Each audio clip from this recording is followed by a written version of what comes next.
Assalamualaikum warahmatullahi wabarakatuh. Semoga kita semua dalam keadaan sehat walafiat, dan semoga virus COVID-19 ini hilang dan kita semua bisa beraktivitas normal kembali seperti semula. Amin. Saya dari kampus Institusi Agama Islam Al-Falah As-Sunniyah Kencong. Saya dari kelompok 6 atas nama Rin Cendrawasih yang akan mempresentasikan tentang interaksi psikologis dai dan mat'u. Di sini interaksi itu sendiri suatu bentuk hubungan antara dua orang atau lebih di mana tingkah laku seorang diubah oleh tingkah laku yang lain. Jadi yang dimaksud dengan interaksi itu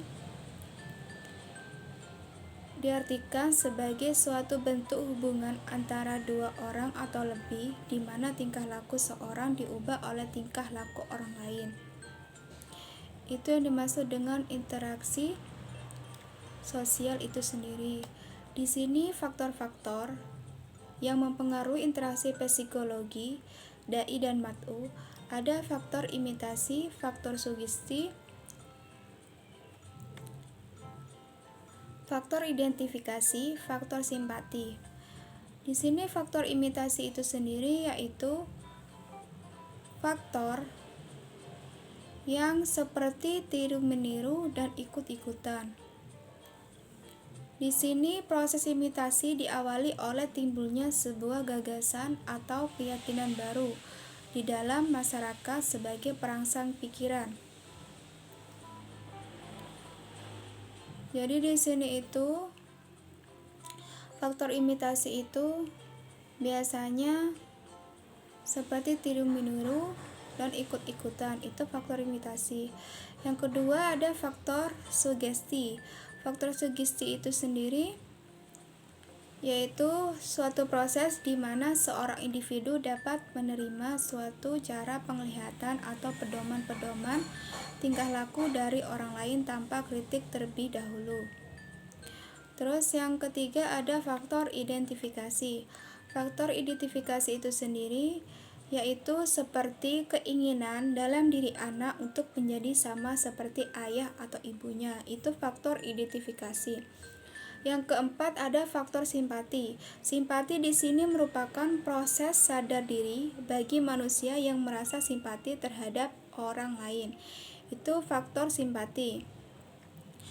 Terus selanjutnya ada bentuk-bentuk interaksi dai dan mat'u. Di sini bentuk-bentuk interaksi dai dan mat'u dalam proses psikologi dakwah dalam arti interaksi sosial antara dai dan mat'u sekurang-kurangnya tergandung 3 makna. Yang ke-1 bahwa baik dai maupun mat'u sebenarnya terlibat dalam proses belajar. Di sini mat'u belajar kepada dai, tapi dai juga belajar kepada umpan balik yang disampaikan oleh mat'u. Yang kedua, antara dai dan mat'u terjadi proses penyampaian dan penerimaan lambang-lambang dalam berkomunikasi. Contohnya tepuk tangan lambang suka, gaduh dan ngantuk lambang penolakan. Jadi yang kedua itu antara dai dan mat'u itu terjadi proses penyampaian dan penerimaan lambang-lambang dalam berkomunikasi. Jadi kalau kita itu suka, tepuk tangan. Kalau ada penolakan itu biasanya ngantuk. Itu yang kedua. Yang ketiga itu adanya mekanisme penyesuaian diri antara dai dan mat'u. Di sini bentuk penyesuaian diri itu bisa permainan peran, peranan, identifikasi atau agresi. Di sini jika hadirin-hadirin ramai-ramai meninggalkan tempat acara atau berbicara sendiri atau mengantuk semua, padahal mubaliknya masih pidato di atas mimbar, maka yang dilakukan hadirin menurut pandangan psikologi sebenarnya merupakan penyesuaian diri dari ceramah yang tidak komunikatif. Jadi yang dimaksud dengan adanya mekanisme penyesuaian diri antara dai dan mat'u itu biasanya kalau seorang ceramah yang tidak komunikatif, biasanya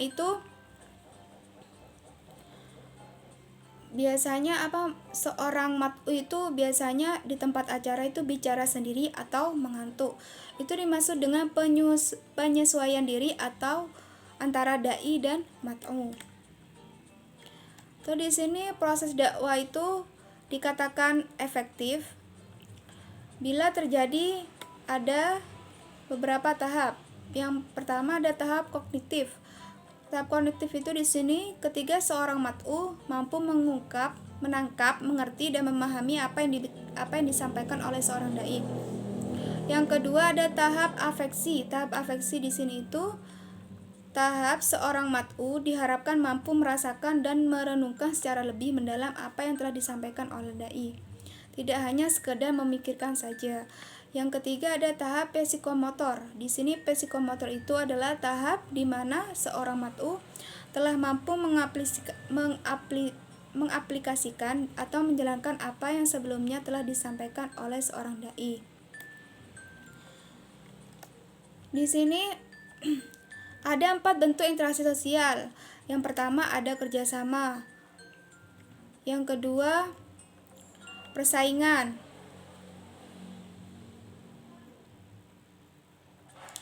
Yang ketiga ada pertentangan atau pertikaian. Yang keempat akomodasi atau penyesuaian diri. Itu termasuk 4 bentuk interaksi sosial.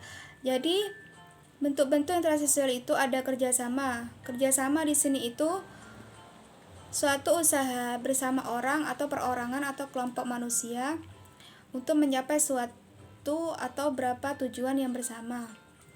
Yang kedua ada persaingan. Persaingan di sini adalah suatu proses sosial di mana individu atau kelompok manusia bersaing mencari keuntungan melalui bidang kehidupan. Terus yang ketiga ada pertentangan. Pertentangan di sini itu biasanya proses sosial di mana individu atau kelompok berusaha untuk memenuhi tujuan dengan cara menantang pihak lawan disertai ancaman atau kekerasan. Yang keempat akomodasi. Akomodasi itu merupakan adanya perbedaan sehingga timbul adaptasi dengan kelompok lain yang menimbulkan kerjasama yang baik. Yang keempat, interaksi sosial dalam proses dakwah. Interaksi sosial dalam proses dakwah di sini itu kegiatan dakwah adalah sebuah proses di mana di dalam setiap proses dakwah terdapat faktor yang saling berhubungan dan mempengaruhi antara satu faktor dengan faktor yang lainnya. Faktor-faktor tersebut adalah yang nomor 1 pelaksanaan dakwah. Di sini pelaksanaan dakwah dai itu biasanya dai merupakan kunci yang menentukan keberhasilan dan kegagalan dakwah. Jadi seorang dai itu harus menjadi kunci yang menentukan keberhasilan dan kegagalan dakwah. Yang B, objek dakwah mat'u. Objek atau sasaran dalam dakwah berupa manusia. Yang C ada lingkungan dakwah. Lingkungan dakwah di sini itu suatu faktor yang mempengaruhi bagi perkembangan sasaran dakwah. Yang D media dakwah. Media dakwahnya itu pakai apa? Jadi dalam pelaksanaan dakwah itu biasanya medianya pakai apa? Contohnya ada media. Ada beberapa banyak media. Agar bisa proses dakwahnya itu berjalan lancar. Yang E ada tujuan dakwah. Jadi seorang dai itu tujuan dakwahnya itu untuk apa? Itu agar menjadi pedoman arah proses yang dikendalikan secara sistematif dan konsisten. Dan untuk yang terakhir kalinya di sini berupa kesimpulan. Di sini saya menyimpulkan bahwa interaksi itu adalah suatu bentuk hubungan antara dua orang atau lebih, di mana tingkah laku seorang diubah oleh tingkah laku yang lain. dapat timbul berbagai dampak dari interaksi timbal balik antara satu dengan lainnya. Jadi kalau tidak ada dua orang atau lebih itu tidak termasuk interaksi. Jadi yang dimaksud interaksi itu jika ada antara dua orang atau lebih di mana tingkah laku seorang diubah oleh tingkah laku yang lain dan terdapat hubungan timbal balik. Terus di sini dalam kegiatan dakwah selalu terjadi proses interaksi sosial, yaitu hubungan antara dai dengan mat'u. Terus interaksi sosial dalam proses dakwah ini ditunjukkan untuk mempengaruhi mat'u yang akan membawa perubahan sikap perilaku seperti memperarat tali persaudaraan dengan silaturahmi dan meneladani kepribadian yang baik dari sang dai. Baik, terima kasih atas presentasi dari saya. Jika ada kesalahan atau kekurangan, mohon dimaafkan. Assalamualaikum warahmatullahi wabarakatuh.